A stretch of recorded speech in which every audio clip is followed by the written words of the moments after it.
Hundreds of mourners gathered outside Mother Teresa's Calcutta home to pay tribute to one of the city's most beloved figures. Her funeral, which was scheduled for Wednesday, will now be held on Saturday. Anita Praytrip has the latest. In recent months, Mother Teresa told interviewers and friends she welcomed death. It was a chance, she said, to go home to Jesus. That chance came Friday evening. She died in her own bedroom, which she would have liked, rather than in a hospital. She was comfortable at the frugal dinner that she ate. And then I think all of a sudden she got a massive heart attack and she died. In a departure from tradition, India will hold a state funeral for Mother Teresa in Calcutta. State funerals are normally only held for heads of state. The ceremony will take place next Saturday to give enough time to enable many dignitaries from overseas to attend. Saturday has also been declared a day of national mourning across India. Mother Teresa will be buried at the headquarters of the Missionaries of Charity in Calcutta, the city that she loved. This city is very beloved of Mother Teresa. You know, when she used to be ill in Delhi or elsewhere, she would constantly say to me, "Take me to Calcutta and I'll be all right." Despite the rain, crowds collected outside her headquarters. She is the most compassionate lady, and she not only matters much to us, but she matters to every human being. बहुत दुख लगता है. I feel very sad. I have come from very far to see her a last time. Mother Teresa's body will be kept for public viewing from Sunday. The mood is somber here.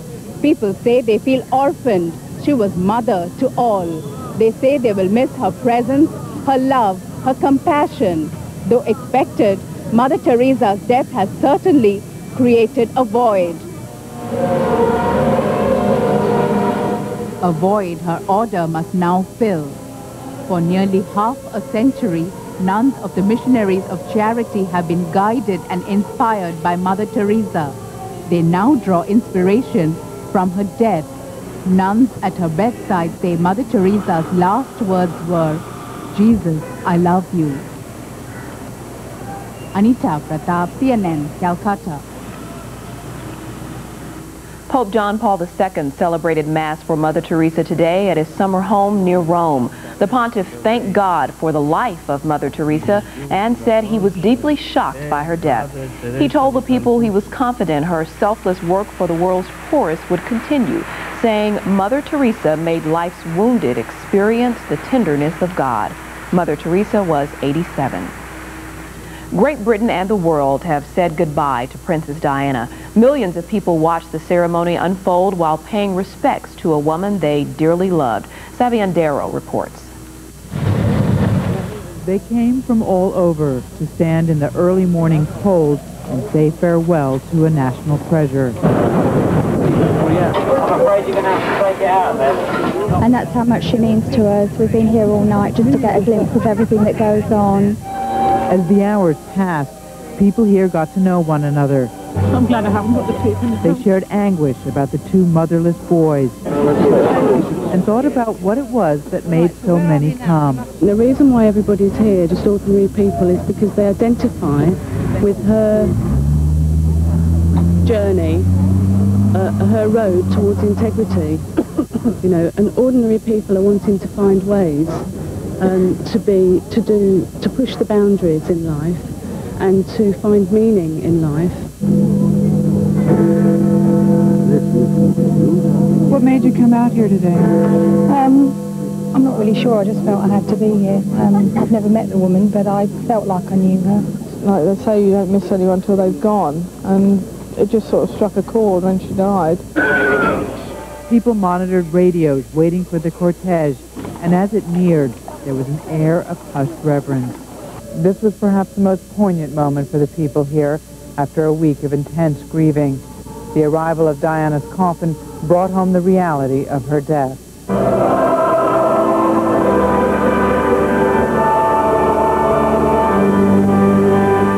From inside Westminster Abbey, the words, the hymns, the love flowed out to the gathered crowd, and then a special tribute to the princess who loved pop music. Goodbye, rose. May you up grow in our hearts. You are the greatest place. After the service finished, people's thoughts turned to the future, in particular to her sons, heirs to the throne, who no longer have a mother to guide them. Siobhan Darrow, CNN, London. CBS News will air a one-hour special tonight, Farewell to a Princess. It starts at 7 o'clock right here on TV 12.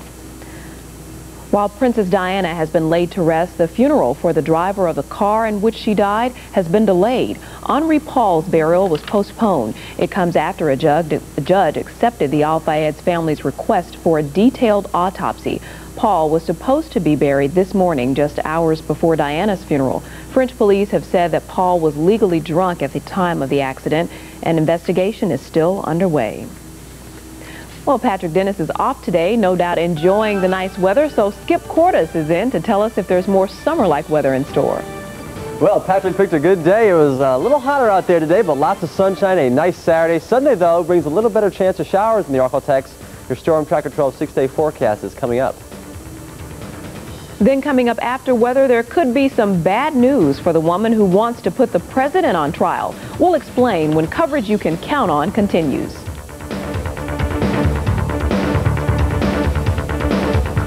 Tracker 12 weather.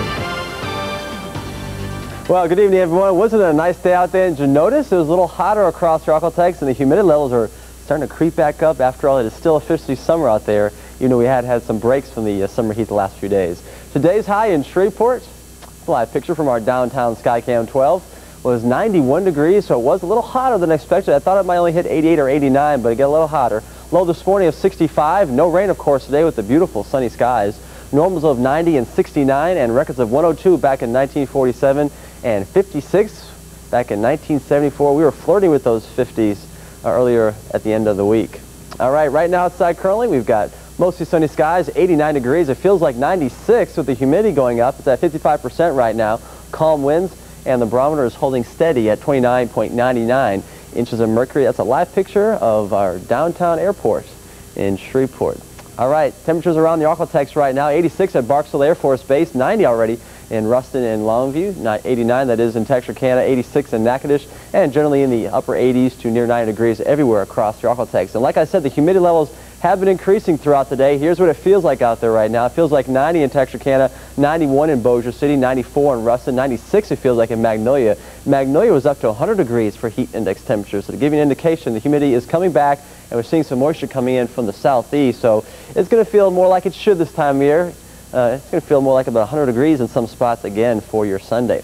Well, your Storm Tracker 12 radar shows the showers down here in southern parts of Louisiana, and it made it all the way up to near Alexandria this afternoon, and they're starting to die out as they were losing the heating of the day. But I think tomorrow we'll see these batch of showers getting closer to central parts of the Ark-La-Tex, from East Texas into northern Louisiana and southern parts of Arkansas tomorrow. Not everybody will get wet, but the little batch of storms will be a little closer to us tomorrow. And with the added cloud cover, we won't see temperatures probably hotter than today, probably around 90 or 91 for high on your Sunday. All right, across the tropics, it is busy out there right now. We've heard about a few tropical systems. One has developed into a hurricane, Hurricane Erica, and is now moving to the west at about 10 miles an hour. It's slowing down right now. Maximum sustained winds are at 85 miles an hour, so a pretty potent hurricane with this.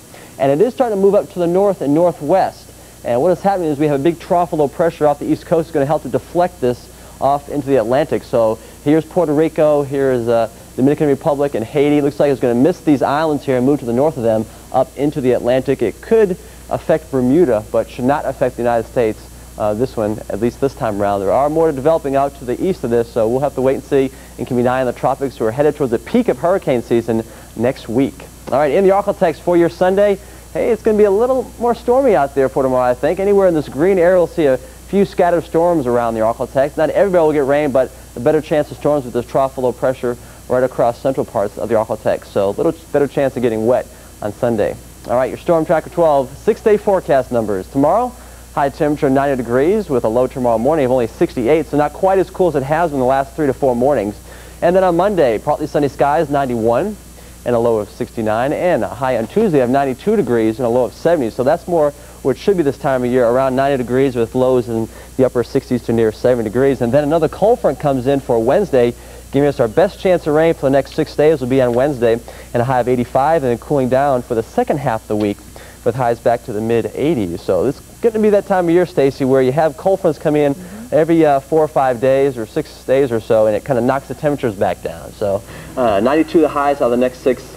That ain't too bad. No, we get a nice little break before it gets too hot again. Right. Okay, thanks a lot, Skip. Sure. Still to come, Paula Jones could be losing her lawyers in a sexual harassment case against the president. And crew members aboard Mir spend hours searching for a damaged module. We'll explain when coverage you can count on continues.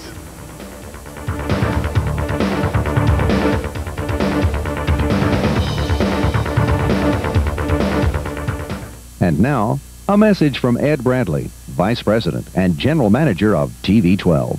In this age of high-tech learning and surfing the net for educational entertainment and information has become a major source of reference for our children. From traveling to Mars to the Library of Congress, the greatest museums in the world, the Internet is a cornucopia of virtual experiences. But we must remember that the most important information found on the Internet is available in another place. A book. With reading, a child will not just see an image. They will have the opportunity to become a part of it. Swim the deepest seas, travel the human body, and discover what makes it tick and why. Reading books with your children will be the single most important thing you can do to help them become lifelong learners. And they're worth it, because kids count in the Arklatex. That's our story. Coming up on the next News 12 this morning.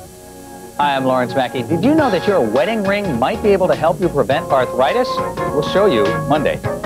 Plus, I'm meteorologist Skip Kordas. Well, it's a gorgeous weekend out there. We see rain next week. Find out Monday morning. And trying to get kids to take their medicine can be a struggle, but one pharmacist has a solution. Find out. News 12 this morning. Monday morning from 5:30 to 7. It's coverage you can count on every day. This is News 12 Weekend. Welcome back, everyone. Paula Jones's attorneys are reportedly leaving the case. This morning, 2 sources close to the sexual harassment case against President Clinton say Joseph Camarata and Gil Davis have prepared their motion to withdraw, and they'll file it on Monday. Reports say the lawyers wanted Jones to settle for an apology and $700,000. Jones is accusing the president of making sexual advances at her while he was governor of Arkansas. Today in Russia, they're celebrating Moscow's 850th anniversary. A Russian Orthodox choir, a full symphony, and a military brass band played at the official opening of the Cathedral of Christ. Organizers have been working frantically to reconstruct the cathedral in time enough for the celebration. Stalin destroyed the original one back in 1934. Today's 6-hour spacewalk on Mir didn't turn up any good news. Crew members returned to Mir's orbital station after they didn't find any holes in the damaged Scepter module. They had hoped to locate holes caused when an unmanned cargo ship collided with the space station on June 25th. Mission Control has ruled out any more spacewalks before the space shuttle Atlantis docks with Mir. And Bob Griffin is in with a look at our sports, and there's a lot going on today, folks, revving up for the Captains. Oh, yeah, you know, the Captains are out there, and also, you know, college football here in a big way. Now, we're going to have all the scores and highlights, and it is a big night out at Fairgrounds Field because the Caps are still alive in that hunt for another championship. And after sports, if you think shopping for a home is tough, imagine if you were a duck. We'll tell you where their search ended up next. this is News 12 Sports. Well, in college football this afternoon, only one area team played this afternoon. The outcome was not what would make us happy, but we'll have that in just a moment. But in baseball, coming home from San Antonio, the Caps were down 3-0. Remember, out of it, right? Wrong. The Caps won their second straight from the Missions last night at Fairgrounds Field. Now, the Caps were trailing 4-3 last night in the bottom of the 8th when Keith Williams doubled home 2 runs, and Shreveport went on to win 5-4. Now, trailing 1 game in the championship series, 3-2, the Caps can even it up tonight. Now, with me live from Fairgrounds Field, the same guy that's been with us the past 2 nights, and I'm sure not changing horses in the middle of the stream. Calvin Murray, I didn't know that you could win 2, but, I mean, y'all have been playing good ball. Yeah, we've been really fortunate. I mean, we hadn't had a whole lot of pressure on us. the first couple of games we were down 3-0, and we've been loosey-goosey and just going out there having fun, and it's amazing. That's when you play your best, when you're out there having a good time. So we're not planning on changing anything tonight. We look forward to having a lot of fun, and hopefully we'll win another one. Well, you know, I will tell you this. You sound a lot happier tonight than the first night I talked to you when you came back and you were trailing 3-0. Oh yeah, I'm a whole lot happier. I mean, I feel like right now we have a very good chance of winning this thing. We got our confidence back. We're swinging the bats a whole lot better, and this is more like the captain team that you saw throughout the regular season as opposed to the first 3 games of this season. Well, you've replaced my good luck overall, so congratulations. Thank you for being with me, and good luck tonight. Okay, Bob. Thank you. Okay, don't forget, game time, 7:35 out at Fairgrounds Field. Now, all our area schools except for Louisiana Tech are in action today, but only one Grambling played this afternoon, and we're sorry to say that Eddie Robinson started off his 55th season with a loss as Grambling was defeated by Alcorn State by a score of 44-27. 44-27, Alcorn State beat Grambling this afternoon. Sorry you couldn't see it there, but the bad news is Grambling lost in a big way this afternoon. They'll play again next week. Well, anytime the Tennessee Volunteers play this season, you can call it the Peyton Manning watch because all eyes are going to be on the Heisman candidate. Now, leading UCLA 9-0 on a safety and a touchdown off a pass interception, Manning hit Jermaine Copeland, a good receiver and a nifty runner, for the Volunteer offense's first touchdown. And then Manning showed he has a soft touch as he lays one into the end zone from Marcus Nash. Tennessee went up 24-0, but really had to hold on to win this afternoon by a score of 30-24. Lou Holtz is gone. Notre Dame alumni are expecting big things from the new head coach, Bob Davie, but they were almost disappointed today in Davie's first game. Favored by 3 touchdowns, Notre Dame jumped out in front 7-0 on a short jaunt around in by Audrey Denson. But the Tech Bulldogs didn't give up without a fight. Tech scored on a quarterback keeper, and at one point, Tech was ahead in this game, 13-10. Here's that quarterback keeper score. But Notre Dame scored in the closing minutes, and they did win by a score of 17-13. Well, Jerry DiNardo hopes his Tigers don't play it as close as his old school did against Georgia Tech, and DiNardo shouldn't be too worried. LSU is favored by 37 points, give or take an extra point or two to win their game with UTEP tonight. Now, in that game, as we said, they will be played at Baton Rouge tonight. That game gets underway at 7 o'clock. Hopefully, we'll have highlights for you at 10. Now, Rutgers in Texas, that game is just now underway. Also highlights tonight at 10. Arkansas, they're hosting NLU. That game just underway. Hopefully, highlights tonight. And NSU and Southern, they start at 7 o'clock. Hopefully, highlights tonight. Now, number 2, Florida. In the second, they lead Central Michigan 28-3. No surprise there. As we said, Tennessee had to hold on to beat UCLA. SMU and Ole Miss, that game just underway, but Mississippi State beat Kentucky 35-27. Central Florida and South Carolina just underway. Cincinnati and Tulane, they will play tonight. Oklahoma State and Southwestern Louisiana underway. A lot of games are now starting around 5 or 6 o'clock these days. Delta State and Stephen F. Austin, they play tonight. Oklahoma came from behind to beat Syracuse 36-34. At half, the Aggies lead Sam Houston 17-6. Number 1, Penn State. They beat Pittsburgh 34-17. Washington over BYU 42-20. Florida State and Southern Cal tonight. North Carolina defeated Indiana 23-6. Colorado outscored Colorado State. And as we said, Notre Dame a winner. Stanford over San Jose. Clemson beat Appalachian State. Iowa 66, Northern Iowa nothing. Air Force and Rice play tonight. Marshall over Army 35-25. And yesterday San Diego beat Navy 45-31. Now let's go to Major League Baseball because Houston, right now they stand at 3 games up on Pittsburgh because Pittsburgh won this afternoon. Houston has a 2-1 lead over San Francisco in the 7th inning. And Toronto over Texas 2-1. And other scores, Cleveland beat White Sox 9-7. Detroit beat Anaheim 7-5. Boston over Milwaukee and Baltimore over the Yankees. In the National League, Pittsburgh over Cincinnati, as we said, in the 12th. Colorado and St. Louis are tied. The Cubs lead the Mets, or beat the Mets. And in the 8th, Florida and L.A. 5-5. You know, you can see it all here on TV 12 tomorrow afternoon, the men and women's U.S. Open Championship matches. Now, Martina Hingis will meet Venus Williams for the women's championship. Now, there will not be an American in the men's finals. 13th seeded Patrick Rafter of Australia, seen here in the dark sweater, upset. 2nd seeded Michael Chang in straight sets today, and that moved them into the finals against unseeded Greg Ruzetsky of Britain, who today defeated Janos Bjorkman in their semifinal match. Now, don't forget, tomorrow you can see both those championship matches right here on TV 12. You know, Got lots of high school football action last night, but tonight it's going to be just as busy in college football. Have a lot of college football for you, and also hopefully we can tell you about LSU winning and some other schools winning, and maybe the Captains will win and still be alive. As for now, that is a look at Saturday afternoon sports. Thanks a lot, Bob. A highway in North Caddo Parish could soon be under construction. A $45 million state project means wider roads from Shreveport to Texarkana in the very near future. Tonight at 10, we'll find out what businesses and frequent travelers along the road have to say about this issue. And finally tonight, when you're looking for a home, you look for a good realtor, right? So that's why they take these little excursions. Well, that's exactly what a family of ducks did. The family of 11 was found wandering around in the parking lot of a realty agency. A group of realtors put aside thoughts of earning a commission and guided them into the building. The realtors took the ducks to a new home in Brackenridge Park. Now, how often is it that realtors put aside the thought of making a commission? Those folks are sincere. Really? Hey. Good weather looking good outside a good pond today. Anywhere? Oh, yeah, the duck pond. I guess you'd consider that a pond. Well, folks, this afternoon, this evening that is, great weather. Go out and see the Captains.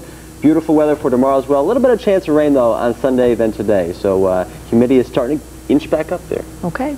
And you are going to be a busy man between now and 10 o'clock. I can just tell you, we're between the Captains and LSU football and all the college NSU and all that. We'll have something that you like tonight. Okay. Thanks a lot for joining us. Inside Edition Weekend is next. We'll see you back here at 10.